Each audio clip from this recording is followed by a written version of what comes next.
Professor, firstly, do you believe that there was enough regarding economics, given the situation we are currently facing from the President's address last night? Well, certainly I believe that there has been. I really believe that the government is taking a very positive stand. It is being very responsive to this pandemic. We know that the risk-adjusted strategy approach is a sound basis to determine how to actually open this economy. But I think we must understand that the president is walking a very tight rope here.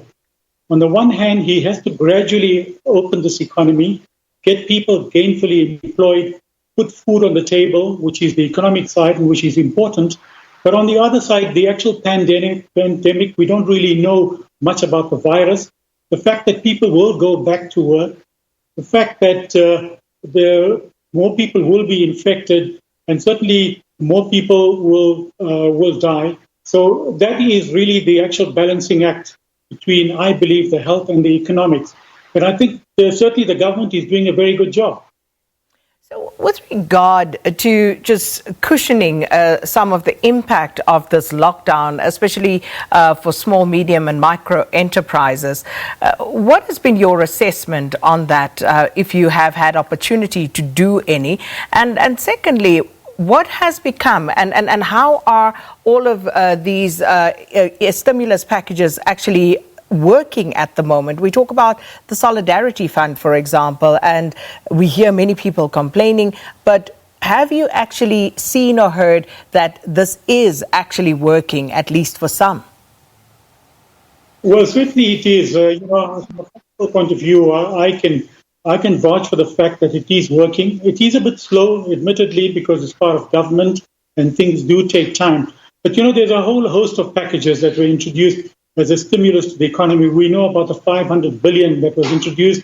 We know that a loan guarantee scheme introduced by government for 200 billion, which is meant for the small and medium enterprises, and that has just commenced now. We know that money has been drawn from the Unemployment Insurance Fund. We also are aware that SARS has also put into the hands of companies and taxpayers 70 billion, which is also in the form of a deferment of the payment of PAYE and provisional taxes without any interest or penalties. We are aware that the South African Reserve Bank has reduced the interest rate to stimulate the economy. So these are all stimuluses, I believe, that are there to really get this economy going. We are a developing country. Prior to COVID, we were in a recession. COVID made things even worse. And I think the government is certainly playing a role to ensure that the economy is kept afloat. So what would you like to hear government address at this point? We spoke to the stimulus packages that have been put out there, but what does government need to address urgently at this stage, Professor? Well, I really believe that the government needs to find a way to grow this economy. So in other words, the alert risk levels from 1 to 5. We know we were at 5 and then we came down to 4, and now possibly from the 1st of June we'll be down to 3.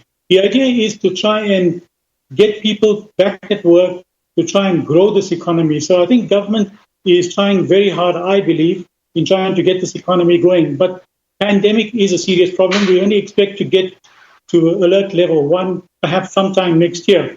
So that's quite far away. And I think the government needs to ensure that there's enough money in the economy so that we can start to grow this economy. Your view on the easing of e-commerce in order to assist, is that enough?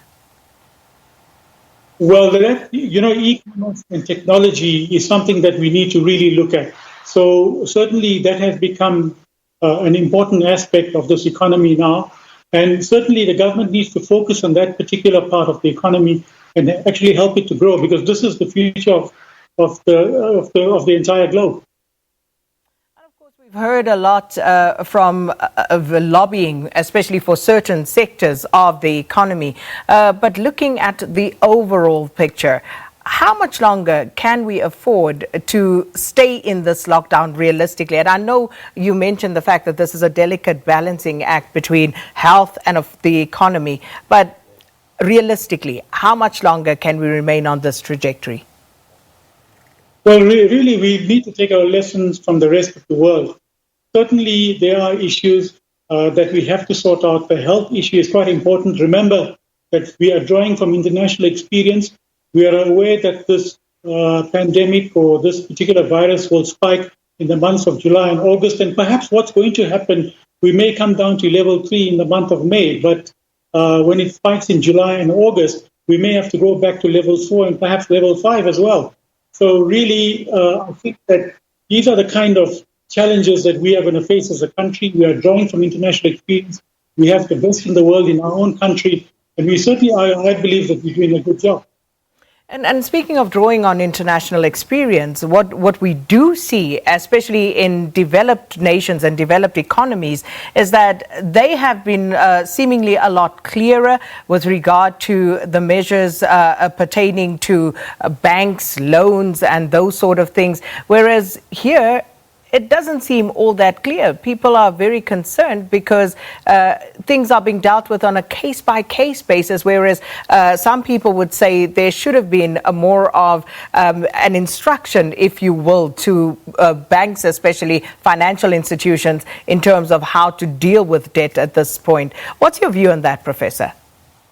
Yeah, I reckon that the government can play a very active role, certainly from that point of view. We know that the Reserve Bank, when we talk about banking institutions, they control the commercial banks, and perhaps more pressure needs to be put on commercial banks to ensure that money is readily available so that we can start to get this economy going and help people in their own lives, because it's also a very personal and traumatic matter to know that your bond is in arrears. How do you get to work? How do you feel at work knowing that you have a load of debt on your head? So, those are the kind of things that we seriously need to look at. Certainly, government needs to play a more active role. Perhaps they are not in that aspect, and they're not being proactive.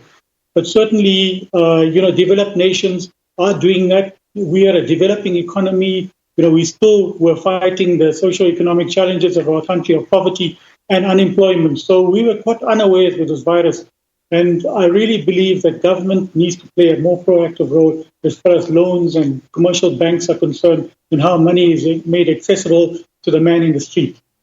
Well, thank you so much for your time this morning, Financial Analyst Professor Dilip Garach. And he was discussing with us President Cyril Ramaphosa's views last night, or at least what the president had to say regarding our current state of lockdown. And we still await, of course, further detail with regard to exactly how we will be easing this lockdown.